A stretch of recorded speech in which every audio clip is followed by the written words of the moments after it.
अस्सलाम वालेकुम जनाब, मां गफ़ूर चांग चैनल मां ॾिसी रहिया आहियो। सवाद तव्हांजो पंहिंजो चैनल आहे, हिनखे सब्सक्राइब कयो, लाइक कयो, शेयर कयो। तव्हांजे लाइ दुआऊं असां वटि इहे हूंदियूं आहिनि, जिते हुजो ख़ुशि हुजो ऐं अव्हां जेको कुझु खाओ पीओ अलाह पाक उन्हनि मंझि अव्हां जे लाइ शफ़ा रखे। अव्हां तंदुरुस्त रहो, सेहतमंद रहो, खिलंदा रहो, टिड़ंदा रहो, ठिरकंदा रहो, मुरकंदा रहो। त जनाब, ही तव्हांजो पंहिंजो चैनल आहे। हिन चैनल में असां तव्हांखे मुख़्तलिफ़ खाधा ठाहिणु सेखारियूं था। सिंधी जे हिन चैनल में अॼु तव्हांखे ठाहिणु सेखारियूं था आलूअनि जा चपली कबाब।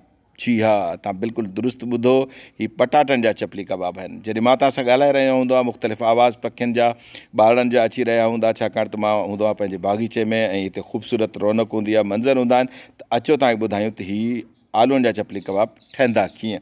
हिन लाइ यकीननि असांखे घुरिजनि था आलू। मूं 5 खनि आलू खयां आहिनि ऐं मूं खयो आहे कद्दूकश करण वारो हिकिड़ो औज़ार। इहो बि मां तव्हांखे ॾेखारियां थो। आलूअनि खे पाण रखियो आहे पाणी में, छाकाणि त पाणी में न हूंदा इहे कारा थी वेंदा ऐं पाण खे ही साफ़ु सुथरा खपनि था। पाण थाल खयो आहे ऐं हीअ आहे कद्दूकश करण वारो औज़ार। हीअ स्टील जो आहे, इन में मुख़्तलिफ़ क़िस्म जा सांचा आहिनि ऐं मुख़्तलिफ़ अंदाज़ सां पाण हिनखे ठाहींदासीं। ऐं हीअ उहो सांचो आहे। आलू असां ड्रैग में कंदासीं, वेकर में न, बिल्कुलु ड्रैग में। जीअं डिघा असांखे हिन जा पीसिस ऐं नंढड़ा टुकड़ा खपनि ऐं उहे ई ॾाढा शानदार थींदा, मज़ेदार थींदा ऐं उन सां ई आलूअनि जो चपली कबाब जेको आहे मज़ो कंदो। ही बिल्कुलु ही शकिल जेका तव्हां ॾिसी रहिया आहियो। जॾहिं तव्हां ही कद्दूकश करे रहिया हुजो, पंहिंजे हथ जो आराम ऐं एहतियात सां इस्तेमालु कंदा कयो। ही कद्दूकश टाइप जी शइ 200-250 रुपए में तव्हांखे मार्केट मां मिली वेंदी ऐं तक़रीबन हर घर में अहिड़े क़िस्म जी शइ हूंदी आहे।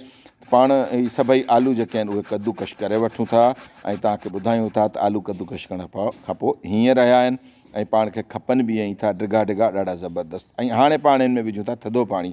मां हिन में फ्रिज जो पाणी विझी रहियो आहियां। फ्रिज जे पाणी सां आलूअनि मथां एसिड्स जेके आहिनि जल्दी निकिरी वेंदा आहिनि ऐं हिननि जी सफ़ाई जल्दी थींदी आहे। हिन जो मतिलबु इहो न आहे त जेकॾहिं तव्हां वटि फ्रिज जो या थधो पाणी न हुजे त अव्हां ही नथा ठाहे सघो था। बसि ही एसिड्स कढणा आहिनि ऐं उहे तकिड़ा निकिरंदा। ही ॾिसो, बिल्कुलु ही बर्फ़ जे हिन पाणी जो कमाल आहे त ही जल्दी थधे पाणी जो कमाल आहे थी रहिया आहिनि। अञा ही ॾिसो, मां पाणी जो हिकिड़ो थांव खयो ऐं हिन में मूं विधी आहे बर्फ़ ऐं हिन बर्फ़ में मां हिननि सभिनी आलूअनि खे शामिलु कंदुसि जेके मूं कद्दूकश करे रखिया आहिनि, छाकाणि त इन सां हिननि जी वधीक सफ़ाई थींदी आहे। जेकॾहिं तव्हां वटि बर्फ़ न हुजे, थधो पाणी न हुजे त 4-5 दफ़ा हिन अमल खे जेकॾहिं दोहराईंदव त हीअ बिल्कुलु साफ़ु थी वेंदा, शफ़ाफ़ थी वेंदा ऐं असांखे घुरिजनि बि साफ़ु था। हिननि में को बि एसिड्स न हुजे, जेकॾहिं एसिड हूंदा त हिन जो ज़ाइक़ो उहो न थींदो। ऐं हीअ जेका ट्रिक आहे थधे पाणी वारी, इहा तमामु घणनि मुल्कनि में जेको आहे मुरविज आहे। पाणी हिकिड़ी छाणी खणूं था, उन छाणी मां जेको आहे हिन जो पाणी कढूं था। आलूअनि में असांखे पाणी न खपे, पर हिन छाणी में मां ॾिसां थो त पाणी जेको आहे घणो नथो निकिरे। त हिकिड़ो ॿियो तरीक़ो आहे, उन सां बि पाणी कढंदासीं, छाकाणि मुकमिल तौर ते पाणी असांखे अलॻि करिणो आहे। पाणी असांखे खपे ई कोन थो। हीअ पाणी असां पाण ज़ाया कयूं था जेको बर्फ़ वारो हो। ऐं हीअ उहो तरीक़ो आहे। पाण खे असीं हिकिड़ो कपिड़े में हारूं था इन्हनि कद्दूकश थियल आलूअनि खे ऐं हिनखे बेदर्दी सां पाण न पोड़ींदासीं। एतिरो बेदर्दी सां न पोड़ींदासीं जो हिन में पाणी जो हिकिड़ो ढुक बि न बचे। ढुक त वरी ॻाल्हि आहे, हिकिड़ो फुड़ो बि जेको आहे उहो न निकिरे, न बचे। हीअ ॾिसो, बिल्कुलु पाणी जेको आहे इन मज़ा निकिरी रहियो आहे। त पाण हिकिड़ो थांव खणूं था, उन थांव में हारियूं था इहे कद्दूकश थियल जेके आहिनि आलू, जिन मां असांखे ठाहिणा आहिनि आलूअनि जा चपली कबाब। जी हा, पटाटनि जा चपली कबाब। ऐं हाणे वारो अचे थो मसालनि जो सरदार सरींदो आहियां मां लूण खे। पंहिंजे ज़ाइक़े आहार तव्हांखे अंदाज़ो हूंदो, मां हिन में खे अधु चमच खनि हिन में विझां थो ऐं इहा काफ़ी आहे मुंहिंजे ख़्याल में। ॾॾर थियल कुझु मिर्च विझां थो, मिर्च घटि इस्तेमालु करे रहियो आहियां मां। ऐं जनाब, धाणा हिन में ॾाढो मज़ो कंदा आहिनि। धाणा हमेशह ॾॾर थियल हुजनि, धाणनि खे हमेशह सफ़ा पीठल हिन में न आहे विझणो। ऐं कुझु पाण हिन में शामिलु कयूं था जीरे जो ज़ाइक़ो हिन में अञा ज़बरदस्त हूंदो आहे, शानदार हूंदो आहे। ऐं थोरा ॻाढ़ा मिर्च बि पाण हिन में शामिलु कयूं था। हीअ कश्मीरी आहिनि, हिन जे रंग में बि इज़ाफ़ो कंदा। ऐं हीअ रंग ठाहिण वारी शइ, जी हा, हैड हल्दी, हीअ बि ॾाढो सुठो ज़ाइक़ो कंदी, रंग बि सुठो हूंदो। सावा मिर्च पाण हिन में कुझु विझूं था, ज़ाइक़नि जी बहार थी वेंदी असांजे आलूअनि जे चपली कबाबनि में। कुझु पाण हिन में सावा धाणा विझूं था, हिननि जी ख़ुशबू बि ॾाढी मज़ेदार हूंदी आहे। ऐं हीअ छा आहे ख़बर अथव? हीअ आहे मैदो। हीअ ॿोड़ कढण वारो चमिचो आहे। मां हिन में हीअ ॿियो चमिचो जेको आहे विझी रहियो आहियां ऐं हाणे पाण हिन खे घुमायूं था। इहो घणो बि शामिलु न आहे करिणो, हीअ बाइंडर आहे ऐं क्रिस्पी बि ठाहिण वारी शइ आहे। हिनखे ॾाढो रड़को थींदो, बिल्कुलु हिननि में चपली कबाबनि में रड़को थींदो। त पाण हिनखे गॾायूं था, हिनखे ख़ूब गॾायूं था। ऐं थोरो मूं महसूसु कयो थी हिन में पाणी जी थोरी ज़रूरत आहे। ॾिसो, मां सम्झां थो पाणी जा वधि में वधि मां हिन में जेके चमच हूंदा, चमच सां पाणी खणिजे त उहे 3 चमच हूंदा जेके मूं हिन में विधा आहिनि। पाण हिन खे तयारु करे रखूं था। ऐं हाणे वारो अचे थो टमाटरनि जो।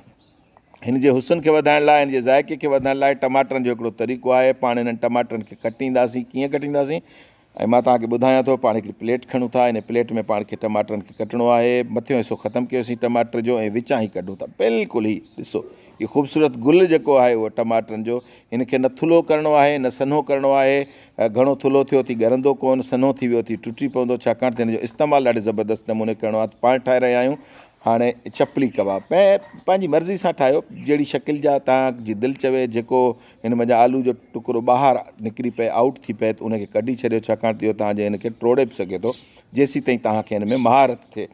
ऐं हिन जे मथां पाण रखूं था हिकिड़ो ही टमाटर। ॾिसो फिके फिके असांजे हिन मैटर जे मथां केतिरो मज़ो करे थो। त असां तयारु करे वरिता आहिनि मुख़्तलिफ़। स्किप कयां थो मां पंहिंजी वीडियो खे, जीअं तव्हांजो वक़्तु घणो ख़राबु न थिए। पाण खयोसीं तए ते हारियूं था पाण कुझु तेल पाण बसि एॾो घणो बि न हारींदासीं त जनाब जॾहिं तेल गरम थी वेंदो त असां हिन खे रखंदासीं पचाइण जे लाइ इन तेल में। ऐं घणो न आहे हिन जो रखण जो तरीक़ो आहे त जीअं तव्हांजा हथ न सड़नि, हिन खे कंहिं शइ ते रखी, चमच ते या टिफिनी ते रखी जेको आहे असां रखंदासीं पंहिंजे हथनि खे बचाइण जे लाइ, छाकाणि त हिन जा छंडा पाणी हिन जा तेल जा निकिरी सघनि था। त बिल्कुलु ई उहो तरीक़ो आहे, सेफ़ तरीक़ो आहे, महफ़ूज़ तरीक़ो आहे जंहिंसां असां पंहिंजे चपली कबाबनि खे हिन गरम आयल में जेको आहे शामिलु करे सघूं था। टमाटरनि वारो जेको पासो आहे, टमाटर हिन जे मथां जेको पाण रखियो आहे उहो पहिरियों जॾहिं हिनखे असां पचाईंदासीं उनखे असां रखंदासीं हेठां। हिन खे घटि में घटि 6-7 मिंट असां पचाईंदासीं, छाकाणि त हीअ आलू बि कचा आहिनि। ऐं कुझु वक़्त खां पोइ असां हिन खे उथारींदासीं न, साइड न बदिलाईंदासीं, पर हिन जे टिफिनी या चमच हिन जे हेठां घुमाईंदासीं, या जेका बि शइ तव्हां वटि स्पैचुला वग़ैरह हुजे त जीअं हीअ आलू हुन में चिंबड़े न। 7-8 मिंट खनि थी विया आहिनि हल्की हल्की हिन बाहि ते।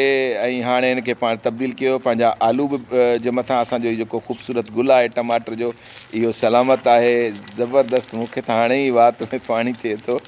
ऐं हिन जी शकिल बि ॾाढी ख़ूबसूरत थिए थी। पाण हिन खे पचायूं था। हिन जे पचाइण जो हिकिड़ो ॿियो तरीक़ो बि आहे। अञा जेकॾहिं हिन खे सोक करिणो हुजे त तए जे साइड में रखी ईअं ई गरम जेको आहे आयल हिन जे मथां पाण विझी हिन खे अञा बि ख़ूबसूरत करे सघूं था। तीअं असांजा तयारु थी चुका आहिनि। तक़रीबन 12 या 13 मिंट लॻा आहिनि हिन खे हिते तयारु करण में, छाकाणि त बाहि असां तमामु घणी न कंदासीं ऐं न वरी हिन खे कारो कंदासीं। हिन खे डीप फ्राई न, शैलो फ्राई करिणो आहे। त असांजा ही जनाब तयारु थी चुका आहे। हीअ असांजी प्रेज़ेंटेशन। असां हिन खे जेको आहे खाई सघूं था। छा असां पटाटो जे चपली कबाबनि खे असां खाई सघूं था, टमाटो केचप सां असां हिन खे खाई सघूं था, ॾही वग़ैरह सां, रायते सां। त जनाब ही तयारु आहिनि। गुज़ारिश आहे असांजे चैनल खे सब्सक्राइब कयो, लाइक कयो, शेयर कयो। ही तव्हांजो पंहिंजो चैनल आहे ऐं असां तव्हांखे हमेशह ख़ूबसूरत रेसिपीज़ ॿुधाईंदा आहियूं, अञा बि ॿुधाईंदा रहंदासीं। पंहिंजे मेज़बान गफ़ूर चांद खे इजाज़त ॾींदा।